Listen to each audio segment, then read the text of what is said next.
Salamlayıram hər birinizi yeni mövzu izahatımızdan. Bugün sizinlə biz birlikdə danışacağıq Azərbaycana Slavyanların yürüşündən.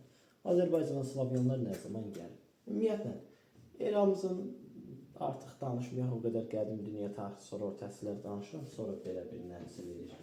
Ümumiyyətlə, 8-9-cu əsrlər zamanı hələ ərəb xilafəti mövzusu olduğu bir dövrdə Slavyanlar Don İdil çayı vasitəsilə Xəzər dənizinə edir və bu dəniz vasitəsilə gələrək Azərbaycanda ticarət əlaqələri saxlayırdılar. Ərəb xilafətinin müxtəlif ticarət sənətkarlıq mərkəzlərinə gedib, alış-veriş edib geri qayıdırdılar. Ancaq 9-cu əsrin artıq sonlarına daxil olduğumuzda Slavyanların artıq biz Azərbaycana qarətçi yürüşlərə başladığını görürük. Səbəbləri nələrdir? Ümumiyyətlə, əvvəllər belə bir məsələ var idi.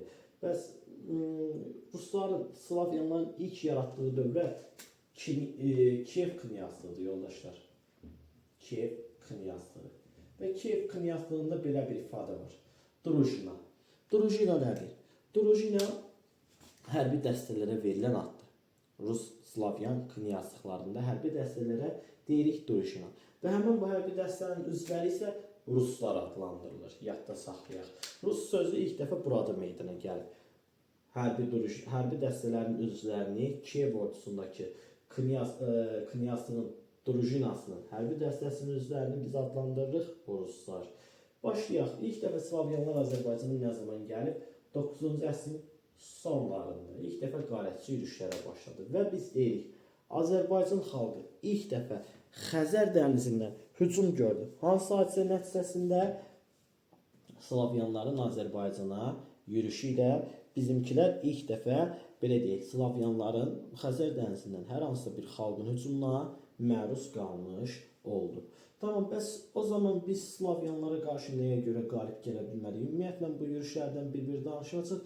Bu yürüşlər demək olar ki, ümumi cəhətdən hər səfərində biz məğlubiyyətlə, qarətlə üz-üzə qalırıq. Bunun əsas səbəbi o dövr Azərbaycanda hərbi donanmanın olmaması, Xəzər dənizində bizim hər hansısa bir ölkəmizin hərbi gəmiləri olmayıb. Heç bir zaman. Düz axıcı Cümhuriyyət yaranana qədər Azərbaycanda hərbi donanma deyilən bir şey olmayıb. Bunun barədə biz danışmırıq. Ancaq digər bir tərəfdən baxaq səbəblərimizə, Slavyanların Azərbaycanın yürüşünün qarşısını ala bilmirdik. Bir, hərbi donanmamızın olmaması və həmçinin o dövrdə Azərbaycan dövlətləri arasında yeni yaranmış müstəqil dövlətlərimiz hələ möhkəmlənə bilməmişdilər və onlar ona görə Slavyanlara müqavimət göstərə bilmirlər. Hələ yeni yaranmışdılar və digər tərəfdən Slavyanların dənizdən gələrək sürətli şəkildə ölkələri qarət eləməsi, birliyin olmaması Azərbaycan dövlətləri arasında, bunların hər biri Slavyanların Azərbaycana uğurlu yürüşlərinin səbəbidir. Tamam. Deməli, biz o dövr müqavimət göstərə bilmirdik. Baxaq görək, bütün yürüşlərdə müqavimət göstərə bilmədik. İlk yürüş 9-cu əsrin sonlarındadır. Daha sonraki yürüş 909-cu ildədir. Bu yürüş zamanı Slavyanlar gəlirlər Xəzər dənizinin cənubuna və Xəzər dənizinin cənub sahillərində belə deyək ki, qarətçilik işləri görürlər. Lakin ilk yürüşümüzün nəticəsində biz bundan danışaq ki, yerli əhali tərəfindən bu, belə deyək, Slavyanlar məğlubiyyətə uğradılırlar. Deməli, birinci yürüşümüz hara olub? Xəzər dənizinin cənubuna. Xəzər dənizinin cənubunda Abaskun adası adlanan yer ələ keçirilir və həmçinin Xəzər dənizinin cənub sahilləri qarət olunsa da yerli əhali tərəfindən 909-cu ildə Slavyanlar məğlub olunur. Tamam, yerli əhali birinci yürüşdə Rusları məğlub elədi. 910-cu il, növbəti yürüş. Növbəti yürüşdə Ruslar, yəni Slavyanlar Abşeron yarımadasını hədəf alırlar və burada Sar adasını ələ keçirərək Abşeron yarımadasına yağmacı hərəkətlər edirlər. Hətta biraz daha aşağı inerək Gilana da hücum edirlər. Lakin ilk öncə Gilan hakimi Slavyanlar burada məğlub edir. Daha sonra isə Bakı ətrafı zonasında isə Şirvanşah qoşunları Slavyanları ağır məğlubiyyətə uğradır və bunun nəticəsində Slavyanlar 910-cu il yürüşündə də uğur qazana bilmirlər və geriyə qayıdırlar. Görürsünüz, yəni hələ ki müqavimət göstərə bilirik. Vəziyyət yaxşıdır. 909-cu ildə yerli əhali məğlub edib göndərmişdi. 910-da həm Gilan hakimi, həmçinin də Şirvanşah hökmdarı Slavyanları məğlub edib geriyə göndərdi. Lakin 914-cü ilə daxil olduğumuzda Slavyanlar bu səfər daha hazırlıqlı və daha çox qüvvə ilə gəlmişdilər. Belə ki, 500 gəmi və hər gəmidə 100 nəfər olmaqla 50 minə yaxın bir qoşunla Slavyanlar Xəzər dənizi vasitəsilə Azərbaycana hücum edirlər və bu yürüşlərdə Azərbaycan Xəzər yan əyalətləri əsasən də Abşeron yarımadasının ətrafı qarət olunur. Və həmçinin bu yürüşə gələndə deməli bu Slavyanlara dəstək olan bir türk dövləti var idi. Azərbaycanın şimalında hələ o dövrdə Xəzər xaqanlığı fəaliyyətini göstərir və Slavyanlar demişlər ki, Xəzər xaqanlığına biz sizin ərazinizdən keçib gedəcəyik. Söhbət 500 gəmini daşımaqdan gedir. Bayaqki qarətçi yürüşlərdə xırda bir gəmi sayı ilə gəlirdilər. 500 ədədlik böyük bir ordunu Xəzər xaqanı sizcə öz ölkəsinin ərazisindən boş yerə keçməyə icazə verər? Xeyr. Slavyanlar dedi, sən bizim gəmilərimizin keçməsinə icazə ver. Biz bunun qarşılığında sənə qarət olunan əmlakın bir hissəsini sənə verək. Xəzər xaqanı da bundan razılaşıb onları buraxmışdı. Və Slavyanlar bu qədər qarət belə deyək elədilər Azərbaycanı, Abşeron yarımadasının ətrafını filan. Geri qayıtdılar. Geri qayıdan zaman Xəzər xaqanının da payını ödədilər. Lakin Xəzər xaqanlığının yerli əhalisi türklər İslam dininə inanırdılar. Və İslam dininə inanan Xarəzm türkləri var idi orada, Bulqar türkləri, elə Xəzər türklərinin özləri, Burtas türkləri. Həmin bu yerli əhali, bu türk xalqı əsir düşənlərin öz müsəlman qardaşları olduğunu görür və Slavyanları öz ölkələrinə geri qayıtmağa icazə vermirlər. Xəzər xaqanlığının yerli əhalisi Slavyanları o döyüşdə məğlubiyyətə uğradır və Slavyanlarda əsir olan bütün Azərbaycan xalqının nümayəndələrini azad edirlər və öz ölkələrinə geri yola salırlar. Deməli, 914-cü il yürüşünü ümumiləşdirsək, Xəzər xaqanlığına razılaşma olmuşdu ki, 500-dən ibarət 500-lük donanmamızı sən bizə icazə ver, sənin ölkəndən keçək. Bunun qarşılığında xəzinənin ələ keçirəcəyimiz əmlakin bir hissəsini sənə verəcəyik. Xəzər xaqanı razılaşır, ancaq belə deyək, qarət olub qutarandan sonra Slavyanlar geri qayıdan zaman yerli əhali bundan razılaşmır, Xəzər xaqanlığının yerli türkləri və Slavyanları məğlub eləyərək əsir düşənlərin hər birini azad edirlər. Tamam, 914-cü il yürüşü də bu. Daha sonra danışırıq ən böyük yürüş. Slavyanların ən uğurlu yürüşü 944. Niyə? 944-cü ildə Slavyanlar Kürd çayı vasitəsilə gəlirlər üzə-üzə Bərdə şəhərinə. Və o dövr üçün Bərdə Aranın ən başlıca şəhərlərindən biri idi və ən belə deyək strateji nöqtə idi. Və ərəblərin digər yürüşlərdən fərqli cəhəti bu yürüşdə əsas məqsədi Azərbaycanda möhkəmlənmək idi. Azərbaycanda həmşərik qalmaq və bunun üçün bir şəhər, bir mərkəz lazım idi Slavyanlara və onlar da Bərdə şəhərini seçdilər. Deməli, 944-cü il yürüşünün digər yürüşlərdən əsas fərqi Slavyanlar bu yürüşdə tamamilə işğal eləmək, burada sadəcə qarətçilik aparmaq yox, həmşərik möhkəmlənmək üçün gəlmişdilər. Və həqiqətən 944-cü ildə Slavyanlar Bərdə şəhərini işğal edə bilirlər. Səbəb, Bərdə şəhəri o dövrdə Azərbaycanda mövcud olan Salarilər dövlətinin tərkibində idi və Salari hökmdarının bura qoyduğu hakimin qüvvəsi çox az idi. Və o Slavyanlarla girdiyi qeyri-bərabər döyüşdə zaten məğlub oldu. Bərdə şəhəri işğal olundu Slavyanlar tərəfindən. Slavyanlar bir neçə gün qarətlə məşğul oldular, insanları öldürdülər və dedilər, şəhəri əhaliyə müraciət olundu ki, əhali şəhəri tam şəkildə tərk eləsin. Tərk eləməyənlər qılıncdan keçirildi. Sağ qalan yerli əhalimiz məscidə sığınır. Bərdə şəhərindəki məscidə. Həmən cümə məscidinə yığışandan sonra Slavyanlar gəlir və bütün məsciddəki əhalidən hər adam başına 20 dirhəm qızıl pul istəyirlər və həmən pulu verənlər azad olunacaqdı, pulu verə bilməyənlər isə yerindəcə öldürülürdü. Bu kimi qətliamların getdiyi dövrdə təbii ki 944-də hakimiyyətdə olan Mərzban ibn Məhəmməd Salarilər dövlətində 30 minlik qüvvəsi ilə birlikdə Bərdə şəhərinə yaxınlaşır, Bərdəni mühasirəyə alır Mərzban ibn Məhəmməd, ancaq xəbər eşidir cənubdan Mosul hakimi öz ordusu ilə Xoy və Salmas şəhərlərini ələ keçiribdir. Belə bir xəbər gəlir Mərzban ibn Məhəmmədə və artıq paytaxt Ərdəbil şəhəri içində təhlükə yaranıbdır. Mosul hakimi cənubdan Azərbaycan ərazisinə, Salay dövlətinin ərazilərinə hücum edib və bu səbəbə görə Mərsban ibn Məhəmməd ordusunun çox az bir hissəsini, 3000 nəfərlik bir qoşunu burada qoyub, qalan qüvvəsinin böyük bir hissəsi ilə Mosul hakiminin üzərinə gedir. Və Bərdə şəhərində olan Slavyanlar mühasirədə görürlər ki, Azərbaycanda qalmanın hər hansı bir anlamı yoxdur. Slavyanların Azərbaycanı tərk etməsinin iki əsas səbəbi var idi. Birincisi, əhali arasında belə deyək, çox güclü müqavimətə rast gəlmişdilər.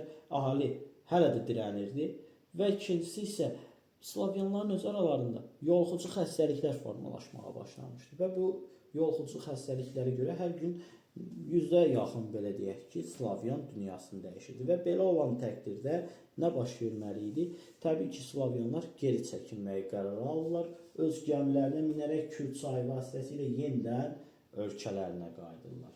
944-cü il yürüşü Bərdə şəhəri üçün çox ağır bir faciə oldu. Bərdə şəhəri dağıdıldı. Bərdə şəhəri ticarət mərkəzi kimi, belə deyək, sənətkarlıq mərkəzi kimi öz əvvəlki rolunu itirdi. Bərdənin məşhur Kürk bazarı bu müharibə vaxtı 944-cü il yürüşü zamanı dağıdıldı. Minlərlə əhalisi qarət olundu, öldürüldü və Bərdə şəhəri bir daha özünə gələ bilmədi. Tamam. 944-cü il Bərdə yürüşünün Bərdə şəhəri üçün nəticələrini biz vurğuladıq. Davam edək Slavyanların yürüşünə. Danışaq biz 987-ci il Slavyanların yürüşündən. Bu səfərki Slavyanları Dərbənd şəhərinin hakimi özü çağırmışdı. Dərbənd hakimi bu dövrdə yerli əyanlara qarşı mübarizə aparmaqdan ötəri Slavyanları çağırır və Slavyanlardan istifadə edərək yerli əyanları özünə tabe edir. Və daha sonra hətta deyir, Dərbənd hakimi öz yanında Slavyanlardan ibarət bir mühafizə dəstəsi də saxlayır. Deməli, danışırıq biz nədən? 1030-cu ildə növbəti yürüş, 1030-cu ildə Şirvanşahlar dövlətinin üzərinə, daha doğrusu deyək, bu dəfəki hədəflərdən ən əsası ilə Şirvanşahlar dövləti idi. 1030-cu ildə Slavyan tayfalarının bir yürüşü daha var Azərbaycana və bu yürüş zamanı əsas hədəf Şamaxını tutmaqdan ibarət idi, Şamaxının qarət olunması. Və həqiqətən 1030-cu ildə, yenə səhv dedim, diqqət, toparlayaq, xasay buranı da çıx, zəhmət olmasa. Deməli, bir də baxaq. Dəqiqəmiz neçənci dəqiqədir? 14:50. Xasay 13-15-ci dəqiqələr arasını silirsən və mən yenidən başlayıram danışmağa. Başlayaq danışaq nədən? Danışaq sizə 1030-cu il yürüş. Yoldaşlar, 1030-cu ildə Slavyan tayfaları yenidən Azərbaycana yürüş edirlər və bu yürüş zamanı Şirvanşahlar dövləti əsas hədəf olur. Belə ki, Bakı yaxınlığında 1030-cu ildə Bakı və Kürlə Arazının qovuşduğu yerdə bir döyüş baş verir. Həm iki döyüşdə Slavyanlar Şirvanşah qoşunlarını ağır məğlubiyyətə uğradırlar və bu ağır məğlubiyyətlə bəs olmur. Slavyanlar daha da irəli getmək istəyirlər, lakin birinci Mənsur Araz çayının qarşısını bəndlə kəsir və Slavyanların öz dolanması vasitəsilə Azərbaycana daxil olmasının qarşısını alırlar beləliklə. Və bunun nəticəsində Slavyanlar artıq Şamaxıya doğru irəliləyənmirlər. Və bu dövrdə biz yadınızdadır Şəddadilər mövzusunda Musa ibn Fəzildən danışmışdıq. Musa ibn Fəzil nə deyirdi? Musa ibn Fəzilin o dövrdə hakimiyyətdə olduğu vaxtda qardaşı Beyləqan şəhərində üsyan eləmişdi. Yadınızdadırmı bu? Həmin o Beyləqan şəhərindəki üsyanı yatırmaqdan ötəri Musa ibn Fəzil Slavyanlara müraciət edir. Slavyanlar da gəlirlər Beyləqanda, onun qardaşının üsyanını qəddarlıqla yatırır, buranı qarət edirlər 1030-da. Hətta Musa ibn Fəzilin özündən də hədiyyələr alırlar. Musa ibn Fəzil deyir, gəmilərin başını buraxın, sizi mən quru yolu ilə yola salıram. Və onları quru yolu ilə Bizans dövlətinin ərazisindən keçirərək öz ölkələrinə getməsi üçün arabalarla təmin edir Musa ibn Fəzil Şəddadi hökmdarı. Beləliklə 1030-cu il yürüşü Şirvanşahlar üçün dağıdıcı nəticə ilə səbəb olur. Kür-Araz-Bakı döyüşlərində birinci Mənsur məğlub olur. Birtəhər Araz çayının qarşısını bəndlə kəsərək Slavyanların yürüşlərinin qarşısını alır.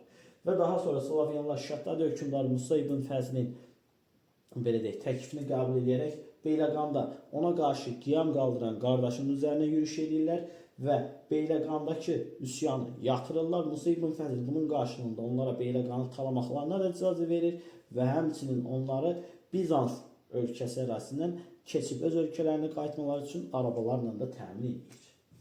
7. 1032-ci il yürüşü və 1033-dən danışacağıq sizinlə indi. 1032-ci ildə görək nə baş verir. 1032-ci ilə isə daxil olduğumuzda artıq Azərbaycan ərazisinə yenə sadəcə Slavyanlar yox bu səfər. Həm Alanlar, həm Səril tayfaları yürüş edirlər. Alanlar zaten 72-74-cü il Albaniya Atropateniya qarətçi yürüşlərindən tanıyırsınız. Sərillər isə Dağıstanda yaşayan xalqlardan biridir. Və bu üç tayfanın birlikdəliyi nəticəsində yürüş olur. Slavyanlar, Alanlar və Sərillər Azərbaycana hücum edir və əsas hədəf Şamax seçilir. Şamax şəhəri, digər adı ilə Yezdiyə şəhəri ələ keçirilir, qarət olunur. 10 mindən çox əhali burada öldürülür. Şamax şəhərini pis vəziyyətdə qoyub Slavyanlar davam edirlər Şirvanşahlar dövlətini yağmalamağa. Lakin bu dövrdə böyük bir qüvvəyə sahib olan Dərbənd hakimi yerli əhalinin də köməyi ilə Slavyanları məğlubiyyətə uğradır və Slavyanlar məcbur qalaraq ölkəni tərk edirlər. Diqqət! Həm 909, həm 1032-ci il üçün oxşarca Slavyanlar yerli əhalimiz tərəfindən məğlubiyyətə uğradılıbdır. 1032-ci il yürüşün əsas hədəfi Şamaxı nə oldu? Qarət, 10 mindən çox insan öldürüldü. Daha sonra Dərbənd hakimi yerli əhalinin köməyi ilə Şirvanşahların köməyinə gəlib çatıb Slavyanları məğlubiyyətə uğradır. Ancaq Slavyanlar Dərbənd hakimindən belə deyək, əsəbi qalırlar və 1033-cü ildə Dərbənd hakimindən intiqam almaqdan ötəri Dərbənd şəhərinə yürüş edirlər. Lakin Dərbənd hakimi 1033-cü ildə onları yenidən ağır məğlubiyyətə uğradır və Slavyanların ayağı bir arası 100 ilə yaxın Azərbaycandan kəsilir. Slavyanların Azərbaycana sonuncu yürüşünü biz bir də görürük 1175-ci ildə. Şirvanşah 1-ci Aksitanın zamanına düşür. Şirvanşahlar dövlətinin ərazisinə yürüş edirlər bu zaman Slavyanlar və 1-ci Aksitan Gürcüstanın çarı olan 3-cü Georginin köməyi ilə Slavyanları məğlubiyyətə uğradır 1175-ci ildə və bununla da Slavyanların Azərbaycana yürüşü başa çatmış olur. Bununla da yoldaşlar sizinlə Slavyanların Azərbaycana yürüşünü biz sona çatdırdıq. İnşallah gələn dərs mövzu izahatlarında görüşənədək, gələn dərsimizdə biz artıq 9-11-ci il Azərbaycan iqtisadiyyatı və 9-11-ci əsr Azərbaycan mədəniyyəti haqqında danışacağıq. Sağ olun, salamat qalın.